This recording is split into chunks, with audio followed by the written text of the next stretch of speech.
Graça e paz, minhas irmãs. Estamos na aula 2 do tema Guerra de Reinos, a batalha pela sua mente.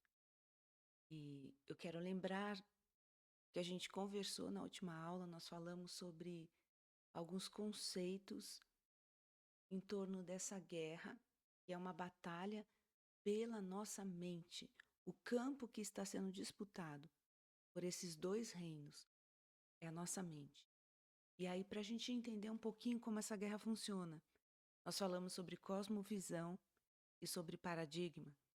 Quem não assistiu ainda a aula 1, vá lá, assista essa aula, porque ela fundamenta alguns conceitos que a gente vai usar ao longo das próximas aulas, ok?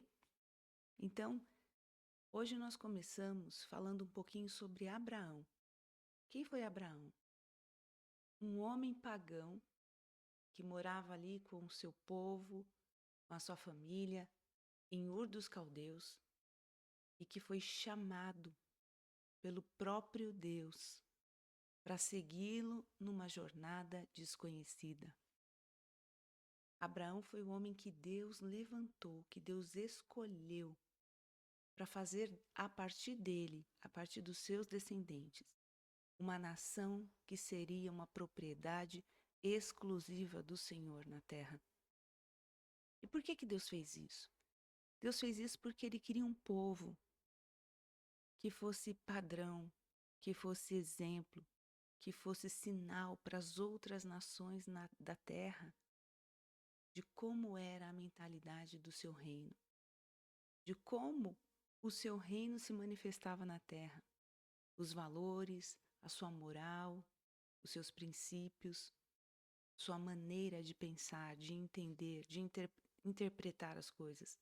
Então, por isso é que Deus chamou Abraão.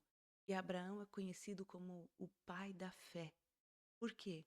Porque ele saiu em obediência, sem saber para onde Deus o levaria, e durante essa jornada, ele confiou nas promessas do Senhor, apesar de todas as circunstâncias ao seu redor anunciarem o contrário daquilo que Deus prometeu.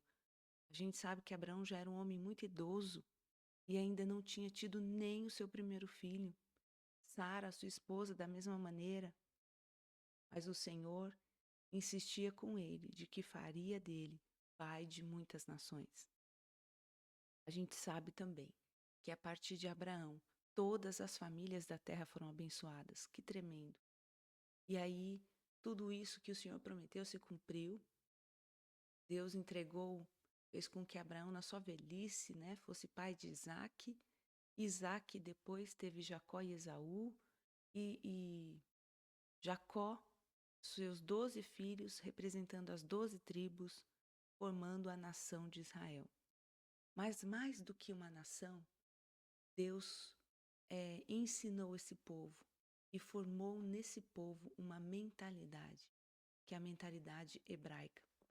Então, como diz aqui no nosso slide, a cultura e a mentalidade que se desenvolveu a partir da caminhada de Abraão e de seus descendentes é o que hoje chamaríamos de mentalidade hebraica ou a mentalidade do reino. Então, eu queria que a gente pegasse esse entendimento a partir daqui e usasse isso como uma figura, um símbolo de uma mentalidade que expressa a mentalidade do reino. Você pode depois me questionar e dizer, Silvia, mas os judeus, eles rejeitaram Jesus, o Messias. Eu queria que a gente pudesse entender e dividir isso de uma maneira muito clara. Nós não estamos falando aqui do povo judeu, nós estamos falando da mentalidade do hebreu. Aquela mentalidade que Abraão, como uma figura, representa muito bem. Alguém que sai do meio do seu povo, um povo pagão, para viver agora uma nova vida de fé, na dependência e na obediência desse Deus que ele conheceu pessoalmente, de um relacionamento pessoal, ok? Então, nós estamos falando de Abraão como uma figura que representa essa mentalidade. E o oposto disso seria a mentalidade grega, Platão, né, muito antes, muito depois, aliás, desse chamado de Abraão, ele ensinava aos seus alunos num campo chamado academia. E o que ele ensinava? Ele ensinava uma maneira muito diferente de pensar. O que Platão estava propondo é uma independência de Deus, um estilo de vida independente de Deus. Se Deus chamou Abraão para viver uma vida dependente dele, passos de fé, sendo é, orientado num caminho de obediência, onde ele precisou confiar no Senhor para chegar no seu destino, agora Platão propõe o contrário disso. Uma vida norteada por uma independência, uma lógica racional que se opõe à fé. Então, o modo de pensar grego, ele se ampliou ao longo dos séculos para se tornar o maior rival do pensamento hebraico em nossos dias, especialmente nas nações ocidentais. As duas visões de mundo, hebraica e grega, estão hoje em total conflito pela alma dos homens e pelo modo como nossa sociedade procura viver, com ou sem Deus. Então, mentalidade hebraica, que tem a figura de Abraão, uma mentalidade que é norteada por uma obediência, uma dependência de Deus. E a mentalidade grega é norteada pela lógica humana, racional, e ela é independente de Deus. Então, seguindo com a nossa aula, há um grande contraste. O contraste entre a cosmovisão hebraica, lembra que a gente falou sobre cosmovisão? Como a gente responde a essas grandes questões na vida? Esse mundo se originou do quê? Existe um Criador? Ou simplesmente houve uma evolução? Eu nasci do acaso ou a minha vida ela foi planejada com um propósito eterno? Tudo isso é cosmovisão. Então, a cosmovisão hebraica, como o povo hebreu entende e responde a essas grandes questões, né? E aí a gente pode já considerar a fé em Deus e a cosmovisão grega, que é uma vida baseada na realização humana. Essas duas cosmovisões estão em batalha pela nossa mente. Por quê? Porque são dois tipos de sabedoria. A sabedoria humana, que é demoníaca, como Tiago fala, e a sabedoria do alto, que é a sabedoria que vem do próprio Deus. Então vamos ler o que Tiago fala sobre isso. Ele diz: quem é sábio e entendido entre vocês? Que o demonstre por seu bom procedimento, mediante obras praticadas com a humildade que provém da sabedoria. Contudo, se vocês abrigam no coração inveja amarga e ambição egoísta, não se gloriem disso, nem neguem a verdade. Esse tipo de sabedoria não vem dos céus, mas é terrena, não é espiritual, mas é demoníaca. Pois onde há inveja e ambição egoísta, aí há confusão e toda espécie de males. Mas a sabedoria que vem do alto é antes de tudo pura, depois pacífica, amável, compreensiva, cheia de misericórdia e de bons frutos, imparcial e sincera. O fruto da justiça semeia-se em paz para todos, pacificadores. Então, há dois tipos de sabedoria: uma sabedoria humana, terrena, demoníaca, e a sabedoria do alto. As duas manifestam uma resposta diferente às circunstâncias. As duas manifestam uma resposta diferente à vida. Então, a sabedoria que vem de Deus, ela se estabelece em nós e ela cresce a partir de um relacionamento pessoal com esse Deus. E isso resulta numa vida guiada pelo Espírito Santo de Deus. Então, nós não vivemos sem conselho, orientados pelo nosso próprio entendimento, não vivemos por tentativa, não vivemos desnorteados, sem direção, não. Se nós temos um relacionamento com Deus, essa sabedoria, ela se expande em nós. E aí nós vivemos uma vida de orientação, sendo orientados, sendo guiados, sendo aconselhados. Quem viveu isso? Abraão viveu assim. Ele não foi norteado pelo seu próprio entendimento. Ele não viveu de achismos, né? Por tentativas. Não. Ele foi orientado. Havia um conselho por trás de cada passo que Abraão dava. E ele decidiu confiar no Senhor. Então, em contraste com essa sabedoria do alto, com essa vida guiada pelo Espírito Santo de Deus, há a falsificação sedutora, que vem da lógica humana, tipificada pela filosofia grega, e ela apresenta essa independência de Deus.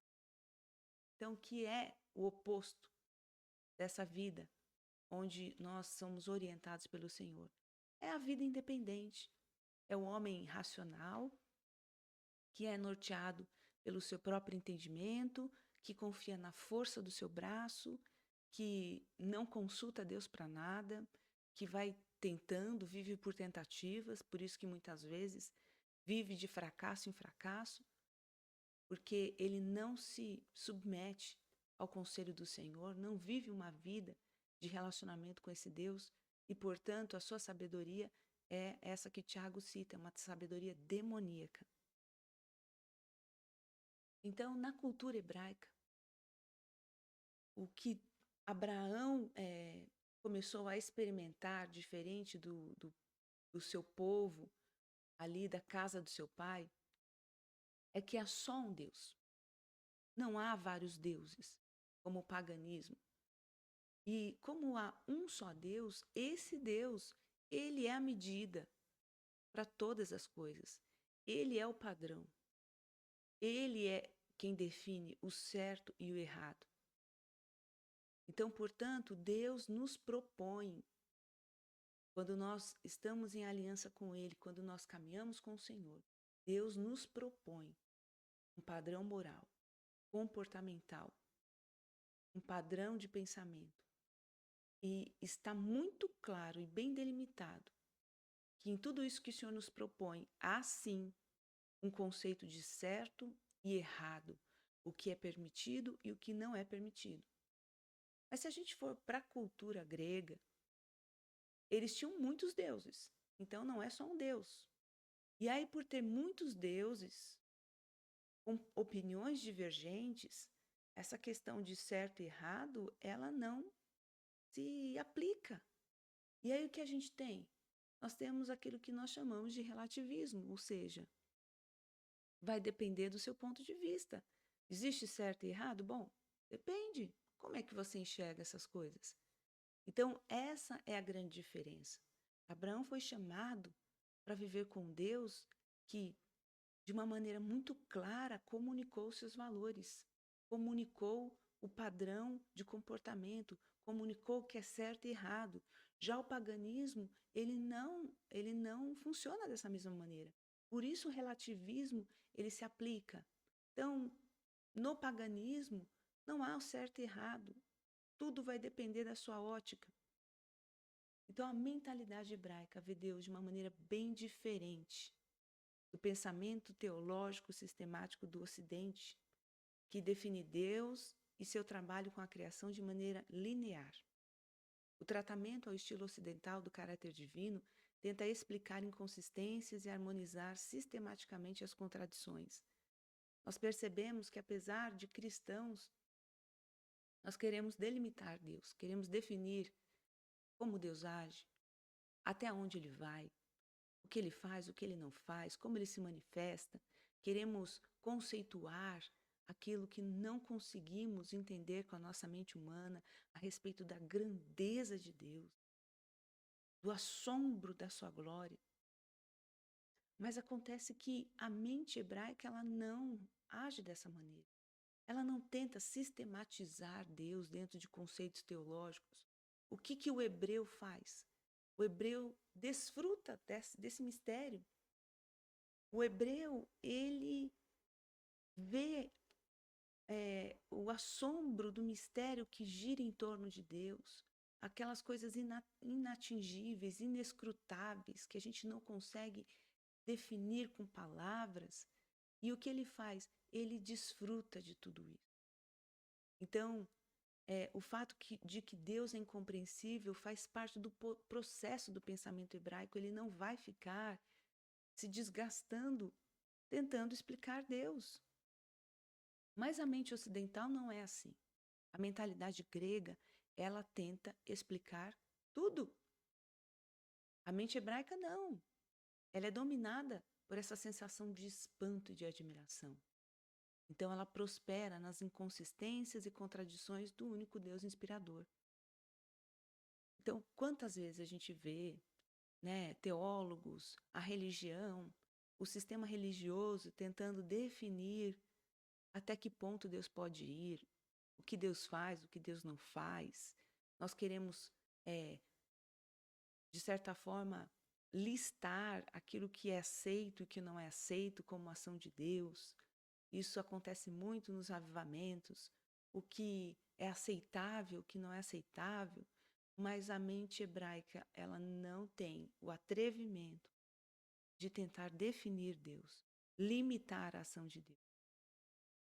Deus para a mente ocidental é um conceito teórico, então a mente grega ela quer explicar Deus. Deus ele tem que entrar nesse campo da filosofia, dos conceitos, ele precisa ter uma explicação. A existência de Deus para o povo hebreu não é uma teoria a ser provada, mas é uma verdade a ser experimentada. Então, enquanto a mentalidade grega fica tentando argumentar, construir retóricas em torno da existência de Deus, o hebreu vai lá e o que ele faz? Ele experimenta Deus. Então, os conceitos descritos na Bíblia, eles não pretendem ser dissecados, examinados, mas eles são tomados e são aplicados à nossa vida. E isso é vida, não lógica intelectual. Deus nos ensina por meio de experiências, as quais Ele nos conduz, e não em uma sala de aula. Essa é uma educação da perspectiva bíblica, o fundamento do discipulado de Jesus, e essa é a mentalidade do reino. O hebreu, ele aprende na sua caminhada com Deus. Ele não aprende numa sala de aula. Ele não aprende só no intelecto. Ele aprende numa vida que é vivida com o Senhor. Foi assim que a gente viu que aconteceu com Abraão. Agora nós vamos construir aqui esses quadros que vão nos mostrar a diferença da mentalidade grega e da mentalidade hebraica. Então, como é que o grego vê a vida? Ele analisa a vida em categorias bem precisas. Por exemplo, né? Ele vai pegar a sua vida e vai dividir em departamentos. Então, ele fala a minha vida profissional, a minha vida familiar, a minha vida social, que é o campo das relações, a minha vida amorosa. Ele divide tudo isso. Então, ele se contenta que, por exemplo, a carreira esteja bem, mas a vida familiar não. Agora, o hebreu não. O hebreu não existe essa divisão. Tudo se confunde, tudo se mistura, tudo é tudo. Então, a minha vida profissional, ela está profundamente enraizada e alicerçada e emaranhada na minha vida espiritual. Deus é o centro disso, então tudo está misturado nele, vem dele, a minhas relações pessoais, familiares, a minha saúde, tudo brota dessa mesma fonte. Tudo é uma resposta a essa minha relação com Deus. O grego, ele é racional, ele deixa a sua vida compartimentada em sessões, né? Mas o hebreu não. Tudo está junto. Então, essa é uma das diferenças entre essa mentalidade grega e a hebraica. Também, o grego, ele vai dividir o mundo natural e o sobrenatural. Já o hebreu, ele entende que o sobrenatural afeta tudo. Uma outra questão é que há um individualismo robusto dentro da comunidade grega. dentro dessa mentalidade grega. Já o hebreu, o povo hebraico, a mentalidade do reino, ela tem uma grande importância em torno da comunidade. Como é importante você fazer parte de um povo, de um grupo, como é importante de onde você veio, quem são seus pais, de que tribo você é. A mentalidade ocidental, grega, terrena, ela também tem essa ideia de que há uma igualdade entre as pessoas. Já a mentalidade hebraica, não. Há esse conceito de hierarquias, há esse conceito de importância, de valor, de respeito, por exemplo, aos patriarcas, aos anciões da tribo, aos líderes, né? Já na mentalidade grega não existe essa reverência, esse conceito de hierarquia, inclusive hoje, dentro desse humanismo que está tão disseminado na nossa cultura, isso chega a ser uma afronta, isso chega a ser uma ofensa, você entender esse conceito de hierarquias, porque nós queremos uma sociedade onde há essa igualdade. E isso vem de toda uma construção política e ideológica ao longo da história. Mas o reino de Deus não funciona assim, a mentalidade do reino não é assim. Jesus deixou bem claro através das suas parábolas. E o próprio livro de Apocalipse termina dizendo: Eis que cedo veio, e a minha recompensa será dada a cada um segundo suas obras. Até o conceito de recompensas, ele não é igualitário. O reino de Deus não é igualitário, ele não é socialista. Portanto, é possível sim, para o hebreu, esse conceito de hierarquias. Por isso que é tão difícil para a igreja cristã atual se submeter a uma liderança, reconhecer o valor de um líder, se submeter a um pastor, a um discipulado. Por quê? Porque isso foi perdido dentro da igreja. A igreja ela foi devorada pela mentalidade grega e muitos valores espirituais e princípios espirituais eles foram comprometidos ao longo do caminho. Para a mente grega, a concorrência é boa, mas para o hebreu não. Por quê? Porque o hebreu ele se percebe dentro de um contexto de comunidade. E comunidade é um grupo de pessoas se ajudando, se preservando, se defendendo de maneira mútua. Já a mentalidade grega, como ela é individualista, ela concorre, ela compete, ela disputa. Por isso as Olimpíadas, por isso os jogos esportivos, onde você disputava, concorria com o outro. Na mentalidade grega, o universo é centrado no homem. Então, o homem é a medida de todas as coisas. O homem é o centro. A sua vontade tem que ter essa primazia. Já a mentalidade do reino de Deus, não. Deus é o centro de tudo. Deus é a medida de todas as coisas. E depois, a família e a comunidade. Nesse mundo grego ocidental, nós vemos que as pessoas, elas são...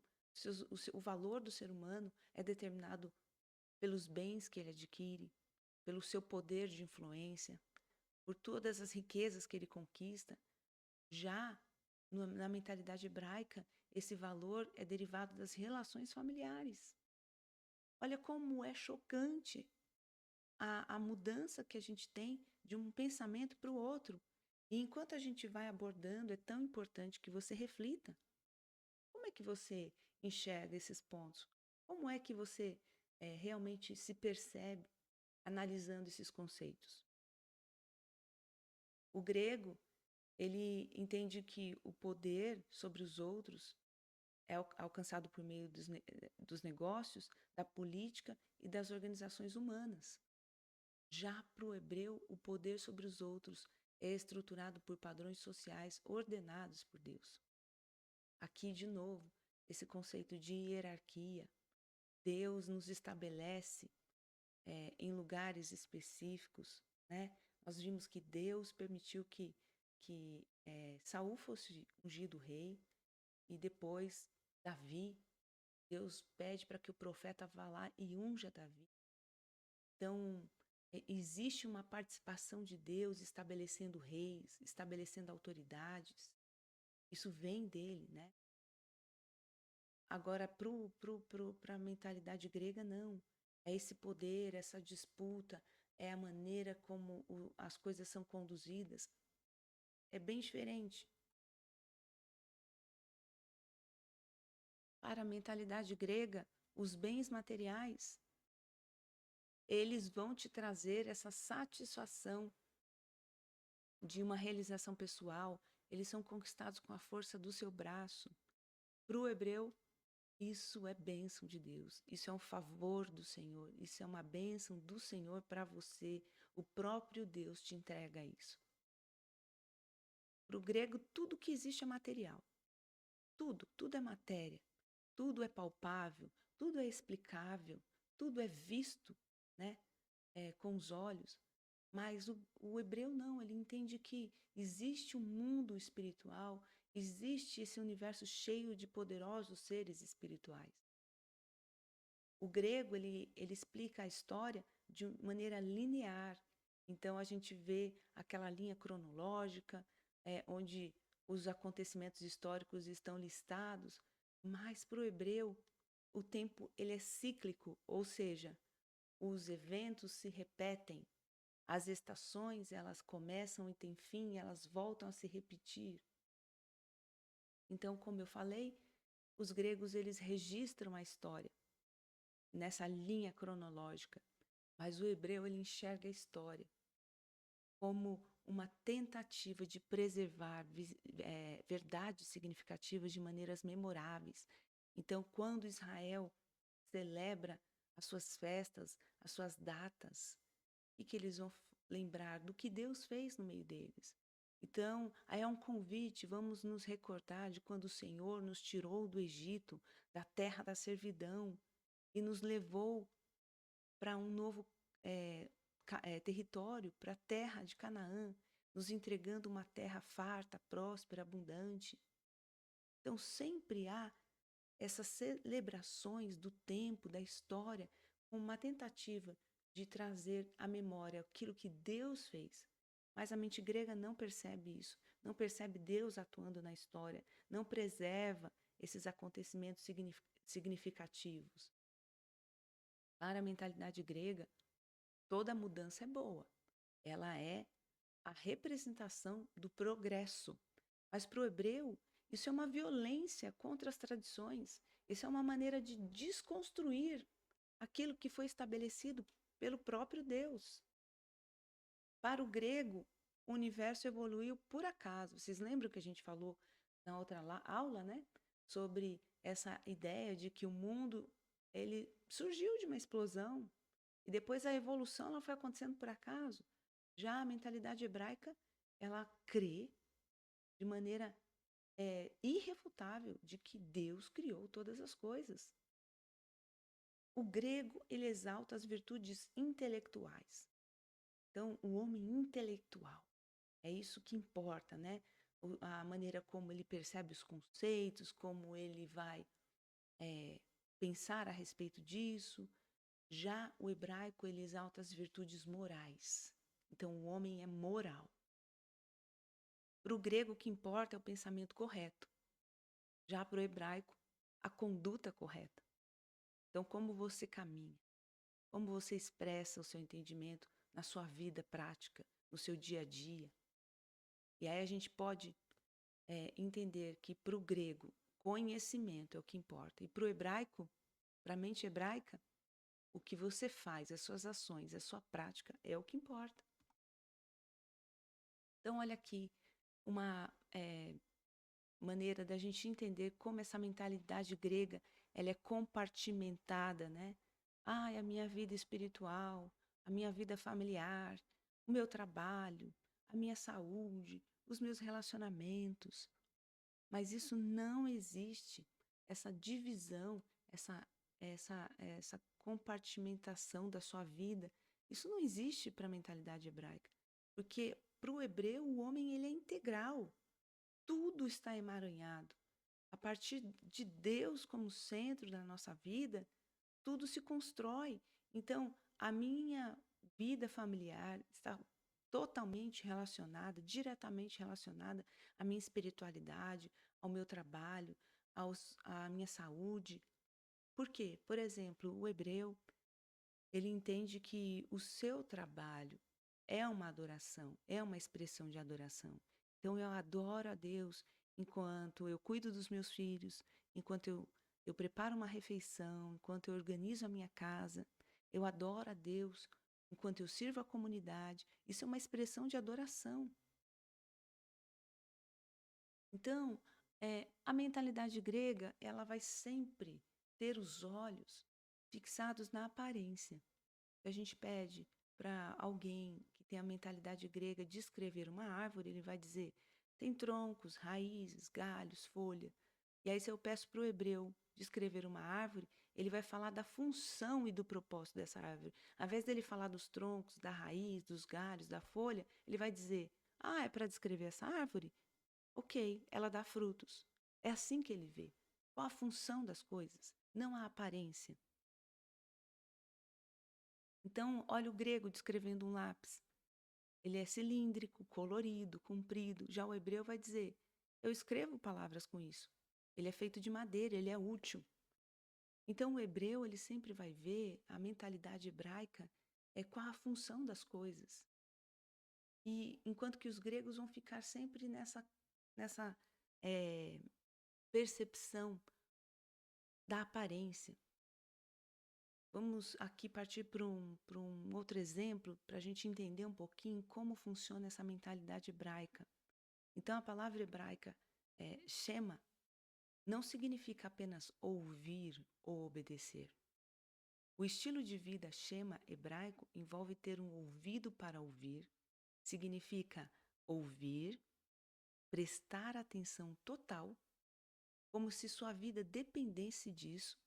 E uma vez que você prestou atenção e ouviu o que é dito, você começa imediatamente a incorporar o que foi dito em sua vida e a adaptar isso a todos os aspectos da sua vida: pensamento, fala, conduta. É memorizar e ensinar a seus filhos, é demonstrá-lo ao mundo, até que você e o mundo ao seu redor sejam transformados na imagem das palavras que você ouve. Significa fazer o que ele diz e não fazer isso para ganhar seu favor, mas por uma mistura de admiração e amor apaixonado por ele, com plena fé e confiança de que o que ele diz é bom. Olha que tremendo. Então, a mentalidade hebraica, ela não se contenta com o conhecimento teórico.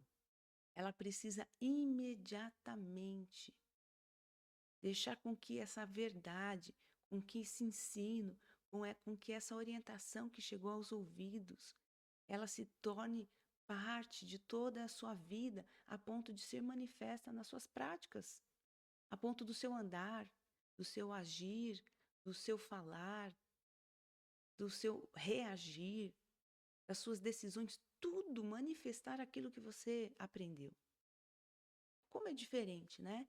Nós estamos, assim, muito tempo acostumados com o cristianismo, que muitas vezes ele é só um conceito intelectual, é um conhecimento teórico, mas não manifesta na nossa vida em momento algum aquilo que nós aprendemos, não manifesta. Então, por isso que Tiago diz que a gente não deve ser somente ouvintes, mas praticantes da palavra. O que adianta eu ficar teologizando a Bíblia, argumentando, filosofando, mas a minha vida não refletir absolutamente nada daquilo que eu ouvi do reino de Deus? Então, o reino precisa ser manifesto, é aquilo que Jesus ensinou. Essa é a mentalidade hebraica, essa é a mentalidade do reino. Se você pertence a esse reino, você não pode somente ter um conhecimento intelectual, você precisa manifestar na sua vida. uma das coisas que a gente herdou dessa mentalidade grega e que infelizmente chegou na nossa vida, né, eclesiástica cristã, é essa questão de um conceito de adoração. Então, os gregos, eles iam a um lugar específico para adorar, né? Geralmente eram esses coliseus, esses grandes encontros, onde eles faziam homenagem aos seus deuses. E existia um local específico, uma data específica, uma ocasião específica. Era nesses encontros que eles realmente faziam os seus pedidos, as suas preces, suas homenagens. Então, os gregos reverenciavam seus deuses em grandes coliseus com música, dança, e muitas vezes incluíam nudez e atos homossexuais. Isso era a celebração aos deuses pagãos, os deuses da Grécia. E aí, quando a gente percebe, é, como a gente percebe que isso, de alguma maneira, afetou a igreja hoje, né? Porque a mentalidade hebraica, e principalmente a primeira comunidade cristã deixada ali por Jesus, eles entendiam que a nossa vida de adoração, ela se manifestava o tempo todo, nunca era interrompida. Então, se eu estava trabalhando, servindo a minha família, a minha comunidade, cuidando da minha casa, dos meus filhos, tudo isso era expressão de adoração. E os encontros, eles eram nas casas. Era muito mais próximo da minha vida cotidiana, era muito mais próximo da minha comunidade, da minha realidade local. Mas a gente percebe que as mega igrejas, elas trazem muito mais aquele conceito pagão de adoração do que a mentalidade hebraica entende e propõe. Então, olha só, os gregos não se reuniam em grandes coliseus, em grandes ajuntamentos, em datas específicas, e a gente tem ainda esse vício de dizer que, boa noite, irmãos, nós vamos começar um tempo de adoração, como se a nossa adoração ela tivesse um horário certo para começar e um horário certo para terminar. Como se ela fosse só definida por um estilo de música. Isso não tem absolutamente nada a ver com o conceito de adoração, com o entendimento de adoração de alguém que tem a mentalidade hebraica. Então, por quê? De onde nós herdamos essa ideia dos grandes auditórios? Não foi dos gregos pagãos que se reuniam nos coliseus para homenagear os seus deuses com as músicas? E aí a gente vai assimilando isso, deixando com que isso entre no nosso entendimento de vida, de igreja, e a gente vai restringindo o que é adoração a um bloco, né? É uma parte do culto aonde eu vou adorar ao Senhor com um estilo de música específico, levantando as minhas mãos, e isso é absolutamente inaceitável dentro da mentalidade hebraica. Adoração não é aquilo que nós fazemos no domingo durante o culto. Adoração é aquilo que eu manifesto na minha vida todos os dias. Todos os dias. Eu ouvi um rabino dizer que quando eu oferto algo a Deus, há um entendimento ali do povo hebreu de que aquilo não é simplesmente um dinheiro. Aquilo junto daquela oferta tem todo o trabalho que eu tive, todas as horas de esforço, o meu desejo de construir algo, de pensar, de buscar respostas, de buscar resoluções, do impacto que eu causei na comunidade. Então, junto com aquela oferta, vai muito mais do que um dinheiro. Vai todo o trabalho que eu tive por trás. É isso que Deus está aceitando. Ele como Senhor das nossas vidas. Quando nós ofertamos aquilo que é uma parte dos nossos rendimentos, nós estamos ofertando a vida que entregamos naquele trabalho, toda a energia, todo o empenho, todo o esforço que entregamos naquele trabalho.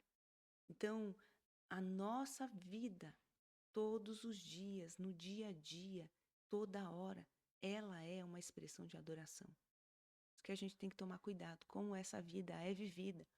Porque se nós formos como os gregos, que só ficam com o conhecimento intelectual, não se importando com a prática, nós não vivemos o evangelho como Tiago nos orienta, não sejam apenas ouvintes, mas praticantes. Se tudo que eu faço é uma expressão de adoração, como é que eu tenho feito a minha adoração? Não adianta no domingo à noite eu cantar com força, levantar minhas mãos e vibrar junto com a igreja. Isso para a mentalidade hebraica não é adoração. Na verdade, na mentalidade do reino de Deus, isso não é adoração. Isso é também uma expressão de adoração, mas é só uma pequena fatia dentro de um leque, de uma gama muito maior de ações que manifestam a minha adoração ao Senhor. Então a gente vê aqui que o Coliseu, os grandes coliseus, esse ajuntamento que acontecia ali entre os gregos, né, em torno das Olimpíadas, dos Jogos Olímpicos, eles se perpetuaram dentro da comunidade ocidental e trouxeram para a gente essa ideia realmente de competição, de sempre superar o outro, de ser melhor que o outro. E como eu disse anteriormente, isso vai em oposição à ideia de comunidade, de servir um ao outro, de construir junto com o outro, da ajuda mútua. Como nós vivemos uma sociedade extremamente competitiva.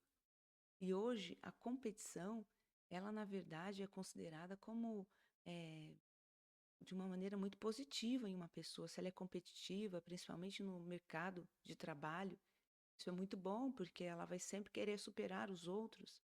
Mas dentro do entendimento da comunidade do reino de Deus, isso não é visto assim. Nós precisamos, principalmente como igreja de Cristo Jesus, entender essa mentalidade de que eu não estou disputando com o meu irmão. Eu faço parte de um mesmo corpo e eu preciso ajudá-lo, somar, juntos, unidos no mesmo propósito, caminhar em prol a um destino em Deus. E a gente percebe que a nossa igreja, a igreja cristã, ela infelizmente foi contaminada por essa ideia de competição. Essa ideia de que se um ocupa um lugar, logo essa pessoa tem que sair desse lugar para que eu tenha o meu espaço. Não é assim. Nós não entendemos assim o reino de Deus. Como é importante esse entendimento de comunidade, porque como a própria palavra de Deus diz, nós somos um corpo com muitos membros. Se o dedinho do pé ele foi afetado, todo o corpo sofre. Então olha como é diferente os modelos, a dinâmica, o entendimento. O grego, ele é independente de Deus. O grego, ele gosta de competir. Ele é individualista. O hebreu não. O reino de Deus não se manifesta dessa maneira. Não é saudável a competição, e sim a cooperação mútua. Não é saudável o individualismo, em si a independência de Deus e a interdependência dentro da comunidade. Quando eu dependo de maneira saudável do outro e ele depende de mim, é uma interdependência. E também essa questão, né, de nós entendermos que, como comunidade, nós precisamos ajudar um ao outro. Aqui nós entendemos um pouquinho essa questão da comunidade. Aqui Jacó ungindo os seus filhos, abençoando cada um deles. Olha que curioso que Deus resolveu construir essa nação, essa comunidade. Seria um padrão, um exemplo, um modelo moral, cultural, social para todas as nações da terra. E aí Deus resolve fazer isso através de tribos, são as 12 tribos que formaram a nação de Israel. Como eles construíram esse conceito, esse valor, essa importância de dizer a que tribo pertenciam, de quem eram os filhos, de quem eram os seus antepassados, qual a sua genealogia. Tudo isso fundamenta, estrutura e consolida o conceito de comunidade. Hoje nós vivemos uma geração que a maioria das crianças, principalmente as crianças mais vulneráveis, elas não têm o nome do pai na sua certidão de nascimento. Elas não sabem quem foram os seus pais, os seus avós, os seus tataravós. Não existe esse respeito pela sua origem, pela sua, pelo seu povo, pela sua região. E isso vai totalmente contra o entendimento hebraico. Como é importante a comunidade para o povo hebreu. E aí Jesus inaugura o reino, e aí ele diz que todos nós somos parte desse reino, um reino de sacerdotes, uma nação santa, um povo adquirido. Nós pertencemos a um lugar, nós fazemos parte de uma comunidade. Então, no momento de grande crise que a Igreja de Cristo tem passado, por causa desses sofismas humanistas que têm entrado dentro da igreja e nos mostrado e nos convencido de que eu posso ser igreja isolado, de que eu posso ser igreja na minha casa, de que eu posso ser a igreja sem conviver, sem vínculo. Isso é tão terrível. Isso manifesta a mentalidade grega, uma mentalidade individualista que se opõe ao conceito de comunidade, que se opõe ao conceito de construir, de se submeter, de ser discipulado, de ser ensinado, de ajudar e de ser ajudado, de proteger e ser protegido. Então, para que a gente entenda como o reino de Deus funciona, como a mentalidade hebraica se estabelece, nós precisamos preservar, retomar dentro da igreja cristã desses dias o valor da comunidade. Ninguém é igreja em casa sozinho. Ninguém é igreja isolado. Ninguém é igreja sem convivência, sem ajuda mútua, sem ser aperfeiçoado por Deus. Isso se opõe absolutamente contra o entendimento de comunidade no reino de Deus. E aqui nós retomamos aquilo que nós colocamos lá atrás, de como o grego ele entende a história, os acontecimentos. Então, é uma linha linear, né? Os acontecimentos vão sendo impressos aqui nessa linha do tempo, mas eles não têm o propósito de ensino, de memória, que, por exemplo, o hebreu tem. Então, o hebreu, ele entende os acontecimentos históricos de uma maneira cíclica. Ele preserva aquilo para que aquilo seja uma memória, um entendimento, uma lição aprendida. Então, eles celebram como nação o dia em que Deus os tirou da terra do Egito, da servidão, e quando eles foram conduzidos à terra prometida, eles também relembram os pecados da nação. Eles lembram quando os espias, por causa da incredulidade, foram reprovados pelo Senhor e, por consequência, eles peregrinaram 40 anos no deserto. Então, os acontecimentos históricos, eles são trazidos à memória de uma maneira cíclica, repetitiva, através das estações, dos meses, como um aprendizado, como se nós fôssemos convidados a rever os nossos passos, a nos autoexaminar, a, a propor, né, uma reflexão em um tempo de arrependimento, a vigiar o nosso coração, para que a gente não repita os pecados dos nossos antepassados. E também ocasião para celebrar a bondade do Senhor, que muitas vezes foi expressa através de acontecimentos que os nossos antepassados viveram. Então é assim que a mentalidade hebraica ela entende a história, é assim que ela preserva as memórias. Mas a mentalidade grega não. Ela vê os acontecimentos como fatos que ocorrem e que são ali traçados numa linha linear. Não revive, não rememora os acontecimentos, não busca um aprendizado, não reflete sobre as circunstâncias e as repercussões de algumas decisões, de algumas situações que aconteceram. Então, eu quero deixar esse versículo que está lá em 1 Coríntios, no capítulo 1, de 20 a 25, quando Paulo diz: onde está o sábio? Onde está o erudito? Onde está o questionador desta era? Acaso não tornou Deus louca a sabedoria deste mundo? Visto que, na sabedoria de Deus, o mundo não o conheceu por meio da sabedoria humana. Agradou a Deus salvar aqueles que creem por meio da loucura da pregação. Os judeus pedem sinais milagrosos e os gregos procuram sabedoria. Nós, porém, pregamos Cristo crucificado, o qual de fato é escândalo para os judeus e loucura para os gentios. Mas para os que foram chamados, tanto judeus como gregos, Cristo é o poder de Deus e a sabedoria de Deus. Porque a loucura de Deus é mais sábia que a sabedoria humana, e a fraqueza de Deus é mais forte que a força do homem. Olha que tremendo, né? Paulo deixando bem claro aqui, que assim como Abraão lá atrás foi chamado para viver uma vida que aos olhos daquela comunidade local poderia ser uma loucura.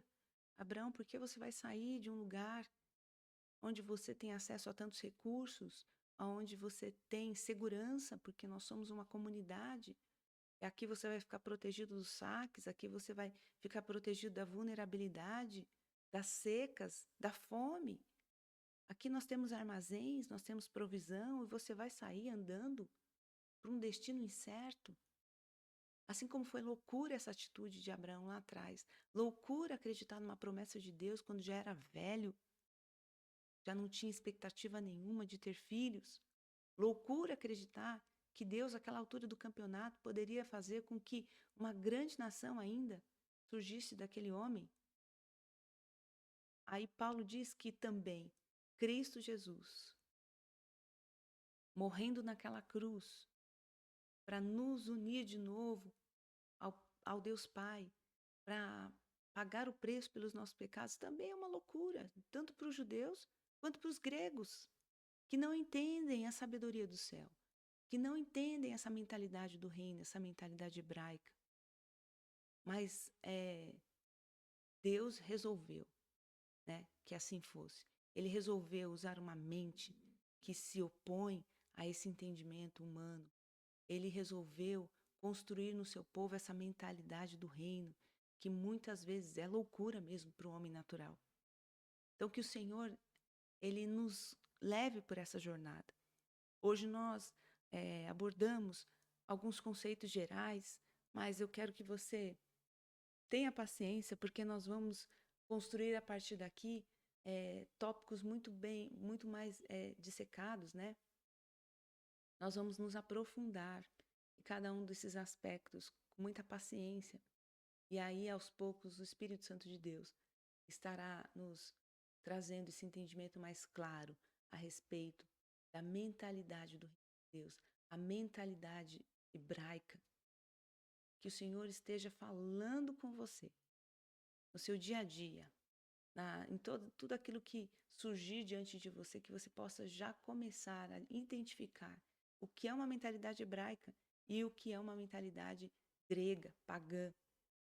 Então, nos pequenos grupos, eu gostaria que na partilha vocês usassem exemplos daquilo que vocês assimilaram, do que é essa mentalidade hebraica e o que é a mentalidade grega, pagã, do mundo, né?